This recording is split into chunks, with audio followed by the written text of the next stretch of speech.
বাবা, এতদিন পরে মনটা একটু শান্তি হলো গিয়ে বটে। আজ খুব মনটা খুশি খুশি লাগছে। মা দুর্গা, আমার দুর্গা মা বলেছে যে আসতে আমাকে। বাবা, বছর বছর মায়ের কাছে না গেলে মনটা কেমন লাগে না।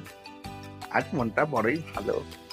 রিমঝিমের ধারাতে যেমন হারাতে।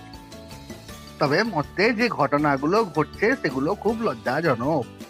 আমার নিজেরই ভয় লাগছে মরতে যেতে। সবাই বলছে বিচার চাই বিচার চাই, কিন্তু কেউ বিচার দিচ্ছে না বটে। আমাদের এখানে তো এগুলো হলে তো মানাই যেত না। কবে আমাকে সিংহাসন থেকে হাঁটিয়ে দিয়ে লাথি মেরে এরা ফেলে দিত। আর সিবিআই না কি একটা আই আছে ওদের। ওরা তো, আমার মনে হয় এরা কুড়ে বটে। এরা তো তাড়াতাড়ি করছেই না। আর সবাই মিলে গান করছে, আর কবে আর কবে।